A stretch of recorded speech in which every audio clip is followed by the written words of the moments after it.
창세기 48장 8절에서 20절 말씀을 통해서 내 생각과 하나님의 생각이라는 제목으로 하나님 말씀 함께 나누겠습니다. 성경의 많은 인물들 중에 파란만장한 삶을 살았다고 말하는 사람 여러 사람이 있겠지만 오늘 주인공인 야곱이라는 사람을 들 수가 있겠죠. 야곱이 그 아들 요셉이 애굽의 총리가 되었을 때 이제 이스라엘에서 애굽으로 오지 않습니까? 흉년이 다 들어서. 그래서 요셉이 총리로 고센이라는 애굽의 지역에 아브라함의 후손들이죠. 다 거기에 머물게 하고 돌아왔을 때 바로 왕을 이제 야곱이 만나게 되죠. 그러니까 바로가 야곱에게 묻습니다. 내 나이가 얼마냐 이렇게 물었어요. 나 얼마입니다. 몇 살입니다. 이렇게 얘기하면 되잖아요. 근데 야곱이 이렇게 얘기하죠. 내 나그네 길의 세월이 130년입니다. 내 나이가 얼마 못 되니 우리 조상의 나그네 길의 연조에 미치지 못하나 험악한 세월을 보내었나이다. 본인의 입으로 뭐라고 그래요? 내가 험악한 세월을 보냈다라고 이야기하고 있어요. 여러분, 사람이요 그냥 무탈하게 지내는 게 얼마나 감사의 조건인지 모릅니다. 야곱의 삶을 보면 그냥 무탈한 인생이 아니었죠. 본인 자신이 말하잖아요. 험악한 인생을 보냈다. 야곱의 험악한 인생의 시작은 어떻게 시작이 됩니까? 아버지 이삭이 장자권의 축복을 주려고 할 때 어머니가 야곱을 분장을 시키죠. 양털을 여기다 털에 붙이고 네가 형인 채 속이고 아버지에게 들어가서 장자권을 받아라. 에서는 사냥을 하러 간 사이에 이제 야곱이 형 흉내를 내고 아버지 이삭에게 들어간 거죠. 이삭이 눈이 멀어서 잘 모르니까 목소리는 야곱의 목소리인데 어디 팔을 만져보자니까 팔은 에서의 팔이로다 하고 그냥 축복을 해줍니다. 장자권의 축복을 이제 아버지가 해줘요. 나중에 에서가 이제 사냥을 해서 돌아와서 음식을 만들어서 아버지에게 딱 들이미니까 뭐라고 그래요? 네 동생이 들어와서 벌써 장자권 축복을 다 빼앗아 갔다라고 말하죠. 그러니까 에서가 화가 나서 어떻게 합니까? 야곱을 죽이려고 그래요. 그러니까 이 어머니 리브가가 너 빨리 외삼촌 집으로 가라. 여기 있다가는 형에게 너 죽을 수도 있으니까 빨리 글로 피하여 가 있다가 내가 나중에 사람을 보낼 테니 그때 다시 돌아와라 그러죠. 그래서 야곱이 급하게 그냥 뭘 챙겨가지도 못하죠. 그냥 혈혈단신 몸만 가지고 외삼촌 라반의 집으로 이제 가게 되죠. 가다가 너무 힘이 들어서 이제 돌베개를 취하여 거기서 잠이 듭니다. 잠을 자고 있는데 꿈에 어떤 현상이 보였습니까? 사닥다리가 땅에서 하늘까지 이렇게 연결되어져 있는 거예요. 그리고 거기에서 하나님의 사자들이 거기서 오르락 내리락 하고 중요한 것은 그때 여호와께서 이제 야곱에게 선포한 하나님의 말씀에 참 중요한 말씀 제가 읽어볼게요. 나는 여호와니 너의 조부 아브라함의 하나님이요 이삭의 하나님이라. 네가 누워있는 땅을 내가 너와 내 자손에게 주리니 내 자손이 땅의 티끌같이 되어 내가 서쪽과 동쪽과 북쪽과 남쪽으로 퍼져나갈지며 땅의 모든 족속이 너와 내 자손으로 말미암아 복을 받으리라. 내가 너와 함께 있어 내가 어디로 가든지 너를 지키며 너를 이끌어 이 땅으로 돌아오게 할지라. 내가 내게 허락한 것을 다 이루기까지 너를 떠나지 아니하리라. 여러분, 지금 야곱의 인생에 있어서 내일이 보입니까? 안 보입니까? 기약이 없다는 거예요. 어떤 인생이 펼쳐질지 모른다는 거죠. 그런데 그 순간에 하나님이 지금 야곱에게 나타나셨어요. 그러면서 말씀하시는 거예요. 동서남북으로 내 자손이 퍼져나갈 것이고 내가 너와 함께 있어서 내가 너를 다시 돌아오게 할 것이고 내게 허락한 것을 다 이루기까지 내가 결코 너를 떠나지 않을 것이다. 야곱이 지금 누구를 만났습니까? 하나님 만났죠. 자, 하나님을 만난 야곱의 반응이 무엇이었습니까? 야곱이 이렇게 말하죠. 여호와께서 과연 여기 계시거늘 내가 알지 못하였도다. 이는 하나님의 집이요 하늘의 문이로다 하면서 야곱이 자기가 취하여 베고 누웠던 이 돌베개를 가져다가 돌을 가져다가 기둥을 세웁니다. 그리고 거기 위에 기름을 붓고 그곳을 베델이라 뜻인 거예요. 하나님의 집이다라는 뜻이죠. 그리고 나서 야곱이 하나님 앞에 제단을 쌓으면서 서원한 내용 잘 아시죠, 여러분? 야곱이 이렇게 서원했어요. 하나님이 나와 함께 계셔서 내가 가는 길에서 나를 지키시고 먹을 떡과 입을 옷을 주시어 내가 평안히 아버지 집으로 돌아오게 하시오면 여호와께서 나의 하나님이 되실 것이요 내가 기둥으로 세운 이 돌이 하나님의 집이 될 것이요 하나님께서 내게 주신 것의 10분의 1을 내가 반드시 하나님께 드리겠나이다. 그러니까 하나님을 만난 사람의 반응이 무엇입니까? 나 이제 하나님만 섬기겠다 이거잖아요. 그리고 하나님이 나에게 물질을 주시면 그거 하나님이 주신 것으로 알고 내가 11조 드리겠습니다. 지금 여러분 야곱의 모습이 도망자의 모습으로 아무도 의지할 대상이 없는 중에 하나님을 만났어요. 이것은 야곱의 인생에 있어서 제일 중요한 사건이에요. 여러분 우리가 신앙생활하면서 하나님을 만나는 것보다 더 중요한 게 있을까요? 교회에 누구 만나러 와요? 사람 만나러 오는 거 아니잖아요. 하나님은 살아계셔서 자기를 찾는 자들을 만나주신다고 하셨어요. 하나님이 존재하지 않는다고 한다면 만나주실 수 없겠죠. 다른 말로 하나님이 실존하고 눈 시퍼렇게 뜨고 살아계시기 때문에 만나주신다는 거예요. 야곱의 삶에 있어서 이 하나님을 만나는 사건은 그 야곱을 송두리째 바꿔놨어요. 그러니까 야곱이 힘들 때마다 좌절이 몰려올 때마다 이 하나님의 말씀을 붙잡았다는 거예요. 다시 말씀드리면 야곱이 하나님을 만났기 때문에 그 어떤 시련과 어려움도 이겨나갈 수 있었다는 거예요. 야곱이 외삼촌 라반의 집에서 20년을 봉사하지 않았습니까?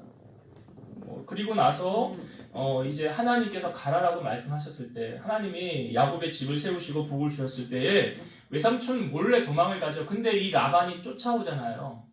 7일 길을 쫓아와요. 쫓아와서 뭐 목적은 뻔하지 않습니까? 야곱 죽이고 너 가지고 있는 재산 내가 다 빼앗으리라 그런 목적으로 쫓아오는 거예요. 근데 야곱을 만나기 하루 전에 라반에게 하나님이 나타나셔서 하셨던 말씀 아시죠? 너 야곱 머리털 끝 하나 건드리면 내가 너 가만히 안 둘 거야 그러잖아요.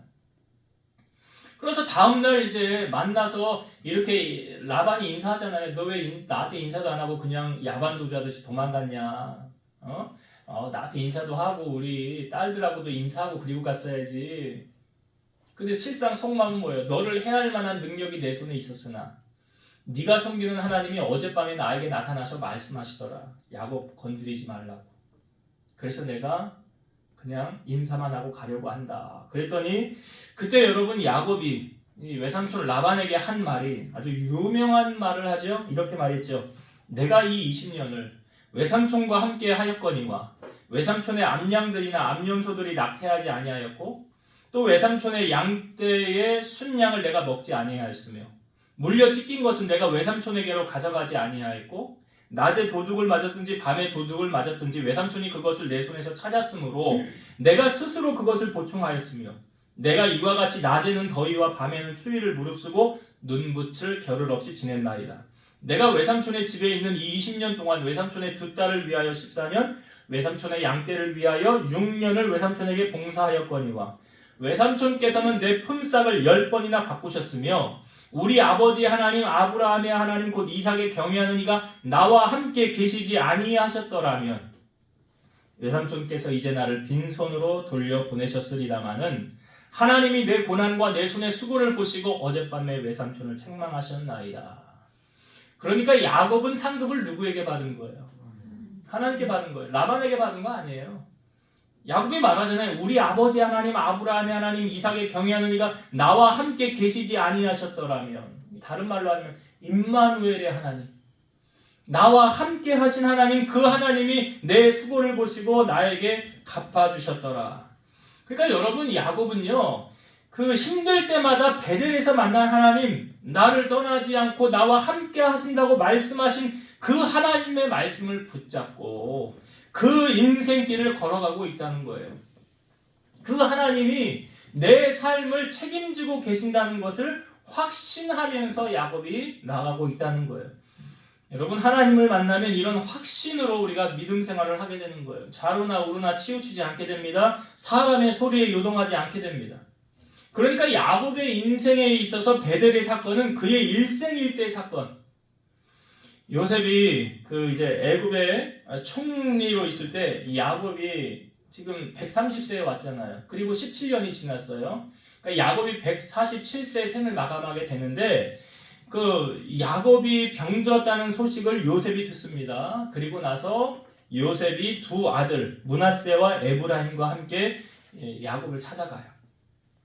그러니까 어떤 사람이 야곱에게 저 밖에 당신 아들 요셉이 와 있습니다. 그러니까 야곱이 힘든데 자기가 일어나서 침상에 앉아요. 그때 이제 요셉이 들어와요. 야곱이 요셉에게 그때 무슨 말을 하느냐? 자, 성경을 한번 볼게요. 48장 3절과 4절 말씀. 창세기 48장 3절과 4절을 읽어볼게요. 요셉에게 이르되 이전에 가나안 땅 루스에서 전능하신 하나님이 내게 나타나서 복을 주시며 내게 이르시되 내가 너로 생육하고 번성하게 하여 내게서 많은 백성이 나게 하고 내가 이 땅을 내 후손에게 주어 영원한 소유가 되게 하리라 하셨느니라. 자, 야곱이 지금 무슨 이야기하고 있습니까? 베델에서 하나님을 만났던 이야기. 베델에서 하나님 만났던, 그러니까 이게 무엇 어떤 메시지를 주고 있습니까, 여러분? 야곱의 인생에 있어서 가장 중요한 사건 하나 뽑아봐라. 베델에서 하나님 만난 거예요. 여러분 사도 바울 아시죠? 사도 바울이 사도행전에 보면 복음을 전할 때 늘 했던 이야기가 뭔지 아십니까? 다메섹에서 나 하나님 주님 만났어. 아그리빠 왕 앞에서도 그 얘기하고 많은 사람들 앞에서도 사도 바울이 했던 이야기가 뭐예요? 나 하나님 만났어. 나 주님 만났어. 여러분 교회 안에서 우리의 입에서 가장 많이 울려 퍼져야 하는 대화의 주제가 뭘까요? 하나님을 만난 이야기예요. 내가 기도 응답받은 이야기예요. 내가 전도한 이야기예요. 내가 주님을 위해서 어떤 일을 했더라. 그런 이야기가 교회 안에서 퍼져나가야 되는 거예요. 우리 교회는 그런 분들 없는데 어떤 데는 가면 교회 안에 내가 이번에 집을 샀는데 말이야. 우리 집이 너무 좋아. 꼭대기 층에 있는 뭐라고? 펜트하우스야 우리 집이. 내가 이번에 차를 바꿨거든. 세계에서 몇 대 없는 차야. 뚜껑이 위로 열리잖아. 내가 이번에 가방을 바꿨거든. 줄 서서 샀는데 얼마나 힘들었는지 몰라. 이미티드레이션에서 세상에 몇 개 없는 가방이야. 너 이런 거 봤어? 내가 이번에 땅을 샀거든. 내 전원주택 하나 지으려고. 여러분 이런 세상적인 자랑을 교회에서 좀 안 했으면 좋겠어요. 우리 교회는 그런 분들은 없지만 교회 안에서 울려 퍼져야 하는 자랑의 소식은 무엇입니까? 어떤 영혼이 구원받았대. 누가 교회에 왔대. 그 사람 방학했었는데 이제 다시 신앙생활 시작한대. 야, 하나님이 기도했더니 그 사람 하나님 고쳐주셨대. 할렐루야. 이런 간증이 교회 안에서 넘치게 되기를 주의 이름으로 축원드립니다. 그러니까 지금 야곱이 하는 이야기가 뭐예요? 그 요셉 만나서 하는 얘기. 내가 베델에서 하나님 만났었거든. 근데 그 하나님이 내게 말씀하신 거 그대로 이루어졌어. 아들아, 너도 그 하나님을 만나야 돼. 세상에 헛된 것 붙들지 말고 하나님을 붙잡으면 네 인생 하나님이 이끌어 가신다. 하나님을 만나는 것보다 중요한 거 없어. 믿음의 사람은 세상에 자랑을 하지 않습니다. 오직 자랑은 하나님밖에 자랑할 것이 없다라고 이야기해요. 여러분 우리가 왜 하나님을 힘써 찾아야 될까요? 시편 34편 10절.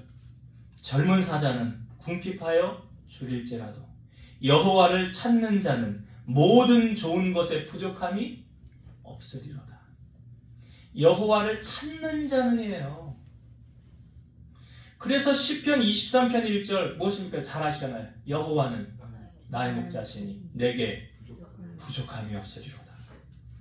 이사야 55장 6절. 너희는 여호와를 만날 만할 때에 찾으라. 가까이 계실 때에 그를 부르라. 성경은 이렇게 말하죠. 지금은 은혜 받을 만한 때요. 지금은 구원의 날이로다. 무엇에 주목하고 있습니까? 지금은이에요. 내일은 은혜 받을 만한 때가 아니라고요. 내일은 구원의 날이 아니라고요. 나 나중에 교회 가면 돼. 나중에 언제? 오늘 밤에라도 주님이 오실지 모르는데 내일을 찾고 있어요. 한시가 급한 거 아닙니까? 여러분 우리가 하나님을 찾는 일에 힘써야 돼요. 성경에도 신앙생활 어떻게 하래요? 열심을 품고 주를 섬겨라. 게으르게 하지 말라. 열심을 품고 주를 섬겨라. 11월 1일부터 여기 현수막도 붙여놨지만 다니엘 기도회가 3주 동안 이제 저녁에 7시 반부터 준비 기도를 해서 이제 한 10시까지 하고 이렇게 작년에 참여하셨죠, 다들. 예. 작년에 교회 나와서 참여하신 분들도 있고 여건이 못 되면 뭐 휴대폰으로 유튜브 방송 다 하니까. 근데 휴대폰으로 보는 거하고 이게 성전에 나와서 하는 거하고는 비교가 안 돼요. 그러니까 할 수만 있으면 여러분들이 뭐에 힘써야 돼요? 하나님을 만나는 일에. 왜 하는 거예요? 다니엘 기도회. 하나님 만나라고 한 거 아니에요? 이 기회를 통해서 하나님을 만나라고요.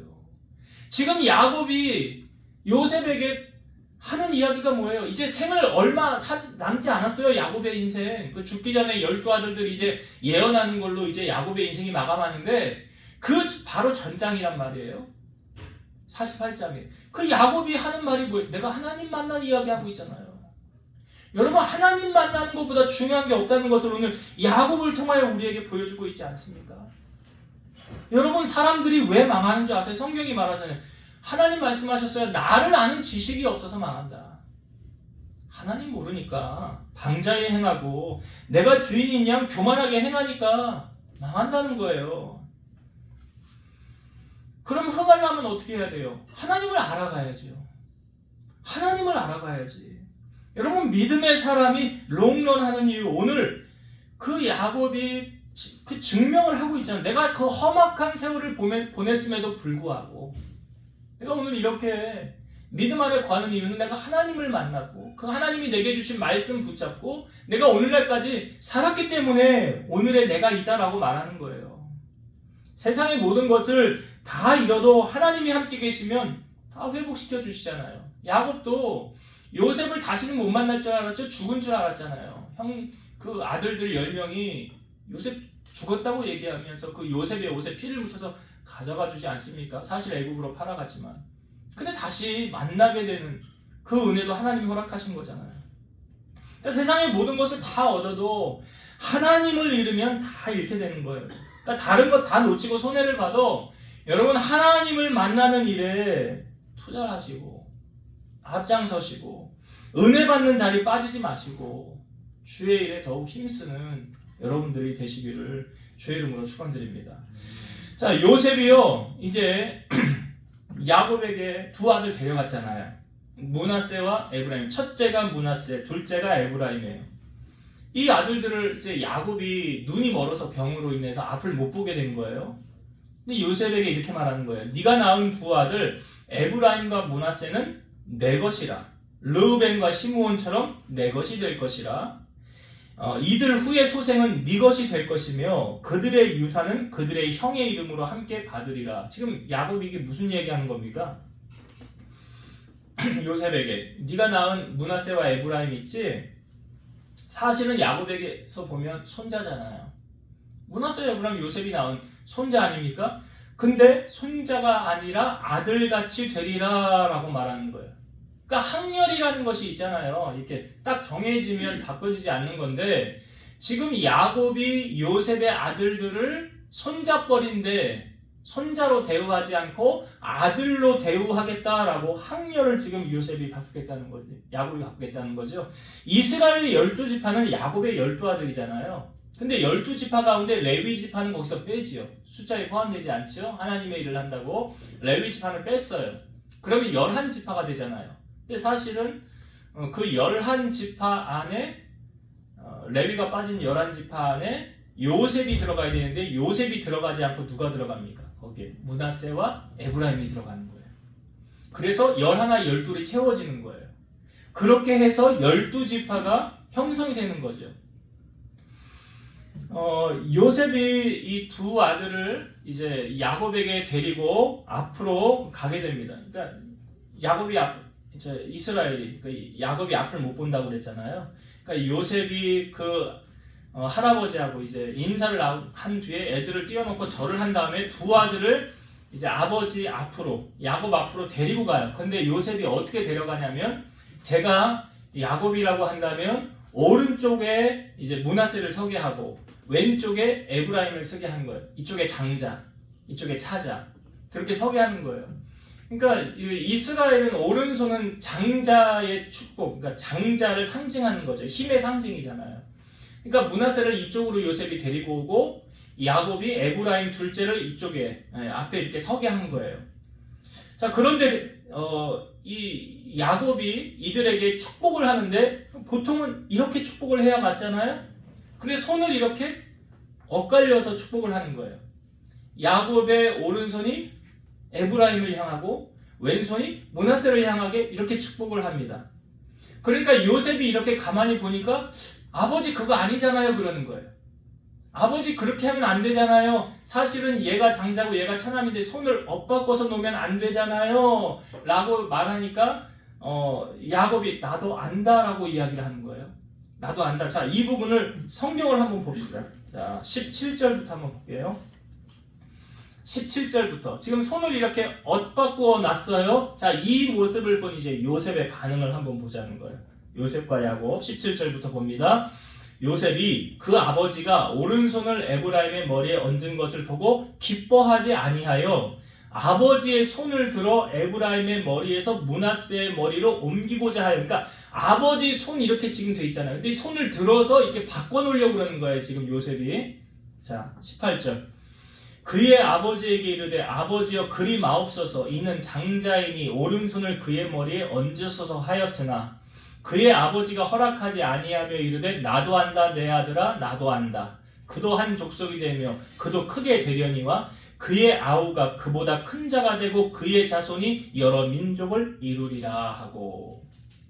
야곱이 그러니까 요셉이 데려올 때부터 이쪽은 장자 이쪽은 차남 이쪽은 므낫세 이쪽은 에브라임 이렇게 데려왔죠. 바로 손 이렇게 얹으라고. 근데 야곱이 엇갈려 얹었죠.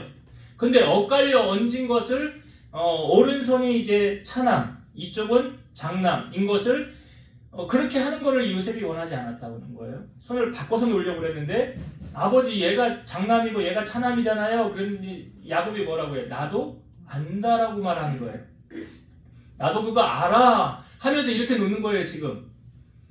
여러분 요셉의 입장에서 그 므낫세 첫째 그 어디서 났습니까? 애굽에서 났거든요. 그 총리 되었을 때 제사장의 딸과 결혼을 해서 아들 므낫세가 났는데 므낫세 이름이 뜻이 뭐냐면 하나님이 내게 내 모든 고난과 내 아버지의 온 집을 잊어버리게 하셨다. 이런 뜻이에요. 므낫세가 하나님이 내 모든 고난과 그러니까 요셉이요 애굽에 와서 얼마나 힘들었어요. 13년 동안 총리 되어지기까지. 그렇죠? 힘든 세월을 보냈단 말이에요. 그런데 결혼을 하고 총리가 되고 아들을 낳으면서 므낫세라고 이름을 지은 것은 하나님이 내 모든 고난과 내 아버지의 온 집 일을 잊어버리게 되니까 그 힘든 고난도요 너무 기쁜 일이 생기면 다 잊혀지는 거잖아요. 지나간 일들이 너무 좋은 그러니까 가정을 이루고 아들을 낳으면서 요셉에게는 이 므낫세가 얼마나 이쁠까요? 얼마나 이쁠까요? 그리고 나서 둘째 아들을 낳았어요. 이름이 에브라임이죠. 에브라임의 이름의 뜻은 뭐냐면 하나님이 나를 내가 수고한 땅에서 번성하게 하셨다라는 뜻이에요. 하나님이 나를 내가 수고한 땅에서 번성하게 하셨다. 자, 요셉의 입장에서 므낫세와 에브라임 두 아들이 있어요. 누가 더 이쁠까요? 예? 예. 그렇죠. 원래 그 다 부모들은 이런 말들을 해요. 자식 다 똑같이 이쁘지요. 똑같이 이쁘지요. 근데 마음이 더 가는 자녀가 요셉을 보니까 있더라고요. 그게 장남인 므낫세에게 요셉의 마음이 더 간 거예요. 왜? 아버지가 이렇게 손을 놨는데 그냥 있어도 되잖아요. 근데 굳이나 바꿔놓으려고 하는 건 뭐예요? 요셉이 므낫세에게 마음이 더 있다는 거잖아요. 그렇잖아요. 여러분 여러분 이 말씀 속에서 그 야곱의 모습 속에서 하나님의 모습을 발견해야 돼요. 이것은 야곱 본인이 먼저 겪었던 사건을 성경은 우리에게 보여주고 있어요. 야곱의 아버지가 누구예요? 이삭이죠? 이삭이 40세에 결혼했는데 자녀를 60세에 낳았어요. 20년 만에 낳았어요. 근데 하나님이 쌍둥이를 주셨어요. 그 쌍둥이의 이름이 첫째가 에서고 둘째가 야곱이에요. 근데 이들이 아직 태어나지도 않은 이 사건을 로마서 말씀에 보면 이렇게 나와 있죠. 로마서 9장 11절에서 13절. 그 자식들이 야곱과 에서요. 아직 나지도 아니하고 무슨 선이나 악을 행하지 아니한 때에 택하심을 따라 되는 하나님의 뜻이 행위로 말미암지 않고 오직 부르시는 이로 말미암아 서게 하려 하사 리브가에게 이르시되 큰 자가 어린 자를 섬기리라 하셨나니 기록된 바 내가 야곱은 사랑하고 에서는 미워하였다 하심과 같으니라. 아니 아직 태어나지도 않았는데 그리고 첫째가 에서고 둘째가 야곱인데 이스라엘의 역사에 보면 왜 장자권의 축복을 받으려고 합니까? 장자에게 그 장자의 축복권이 흐른다고 그러잖아요. 그런데 그렇다고 한다면 에서가 첫째잖아요. 둘째가 야곱이잖아요. 그러면은 이 서열이 잘못된 거잖아요. 여기도 하나님의 일하심이. 그런데 뱃속에 있을 때부터 하나님이 그렇게 정해놓으셨더라. 자, 이 말씀 속에서 여러분 오늘 말씀 본문으로 다시 접근을 해보면 요셉의 생각과 지금 야곱의 생각이 같아야 달라요. 네? 다르죠? 달라요? 요셉은 이 장남 므낫세에게 오른손을 들어서 축복을 해줘야 되는데 왜 아버지 야곱은 왜 손을 엇바꿔가지고 둘째에게 오른손을 대고 왜 이렇게 하냐고. 우리의 생각이 하나님의 생각과 같으면 상관이 없어요. 괜찮지만 다르면 어떻게 해야 될까요? 우리의 생각이 하나님의 생각하고 같으면 상관없어요. 근데 달라요. 하나님은 오른쪽으로 가라. 나는 자꾸 왼쪽으로 가고 싶어요. 그럴 때 어떤 선택을 해야 됩니까? 이사야 55장 8절과 9절. 이는 내 생각이 너희의 생각과 다르며 내 길은 너희의 길과 다름이니라. 여호와의 말씀이니라. 이는 하늘이 땅보다 높음같이 내 길은 너희의 길보다 높으며 내 생각은 너희의 생각보다 높음이니라. 결국 무엇을 말합니까? 내 생각하고 하나님의 생각하고 누구 생각이 옳다는 거예요? 하나님 생각이 옳다는 거예요. 근데 우리는 하나님 앞에 아니 하나님 나한테 좀 맞추라고, 아니 내 생각대로 좀 해달라고. 하나님은 아니야, 그쪽 아니야. 성경에 나오는 많은 기적들이 사실 우리의 머리로 다 이해가 되던가요? 여러분 아브라함이 그 장막문에 앉았을 때 사람 셋이 왔을 때 대접을 했죠. 뭐 송아지 잡고 뭐 버터에다가 빵을 구워서 막 대접을 다 하고 난 다음에 그때 여호와의 사자가 하는 말이 무엇입니까? 내 안에 사라가 어딨냐? 그러니까 장막 뒤에 있습니다. 이런 말을 해요. 내년 이맘때 내가 반드시 내게로 돌아오리니 내 안에 사라에게 아들이 있으리라. 사라가 듣고 속으로 이렇게 말합니다. 내가 노쇠하였고 내 주인도 늙었으니 내게 무슨 즐거움이 있으리요? 그 이유는 뭐예요? 사라가 나이가 많고 생리가 끊어졌더라. 그러니 무슨 아들을 낳다고, 무슨 자녀를 준다고. 아니 상식적으로 이해가 안 되잖아요.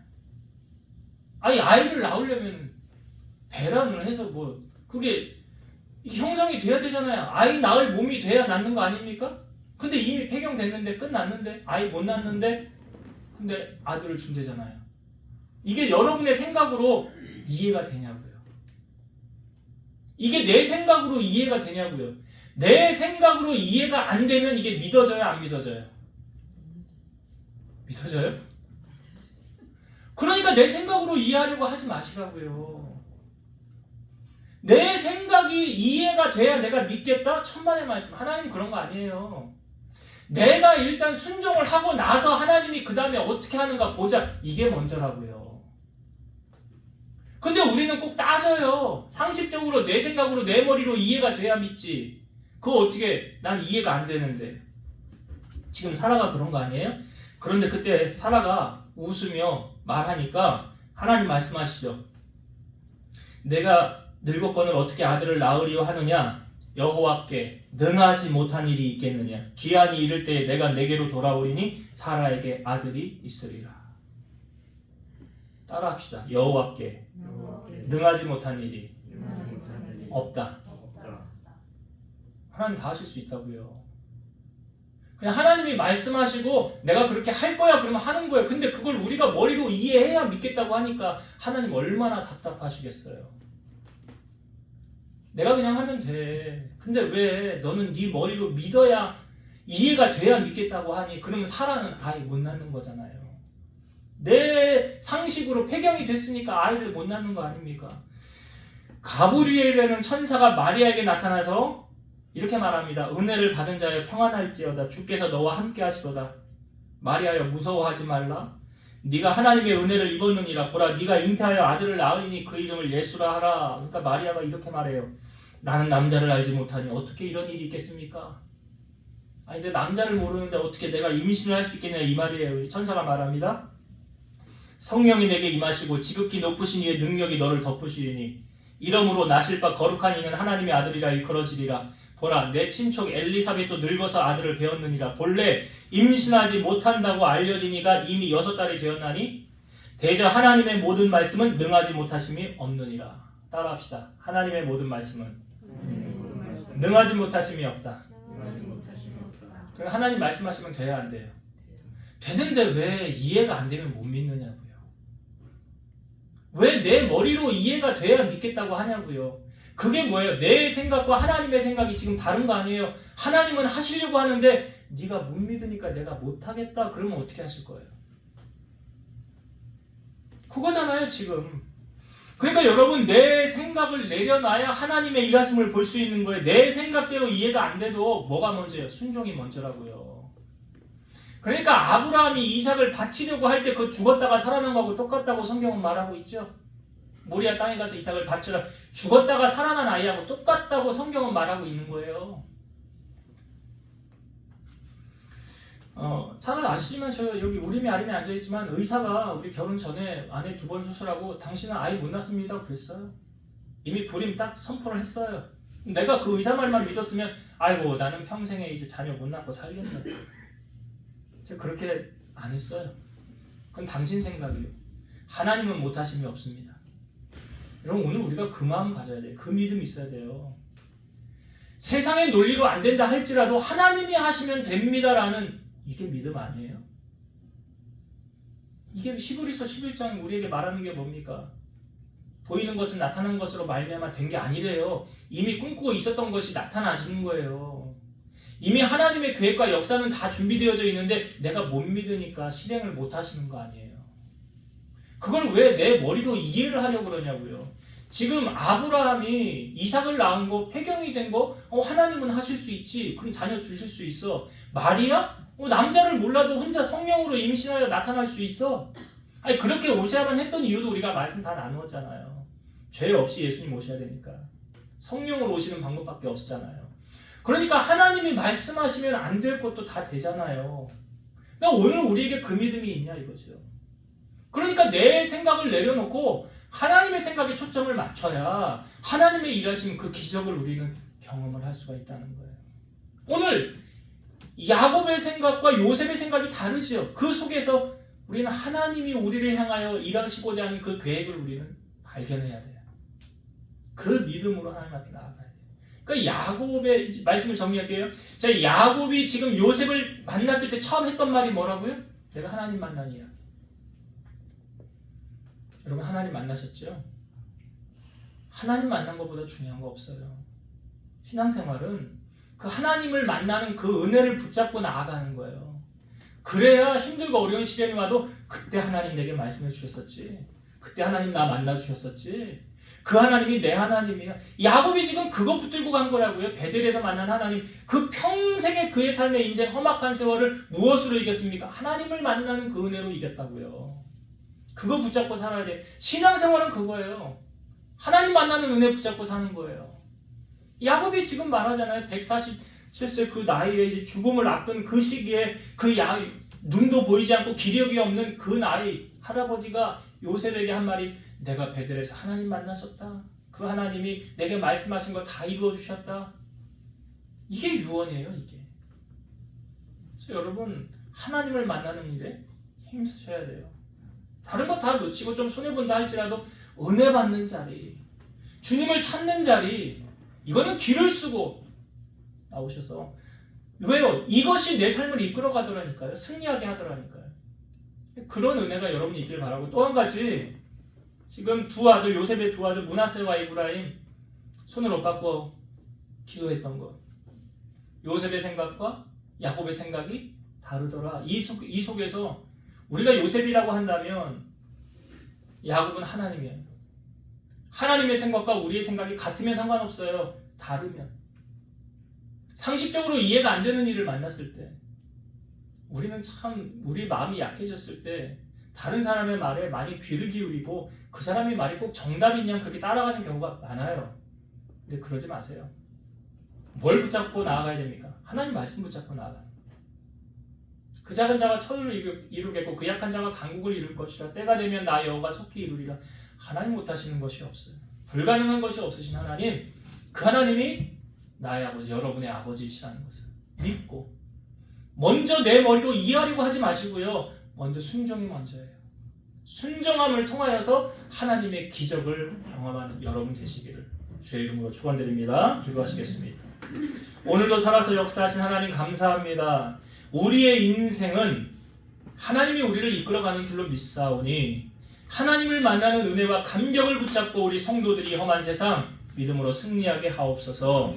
내 생각과 하나님의 생각이 다를 때 우리는 내 생각을 주장하는 것이 아니라 하나님의 말씀을 붙잡고 그 말씀에 먼저 순종함을 통하여 기적을 경험하고 살아가는 우리 성도들 다 되게 하여 주옵소서. 예수님 이름으로 기도드리옵나이다. 아멘.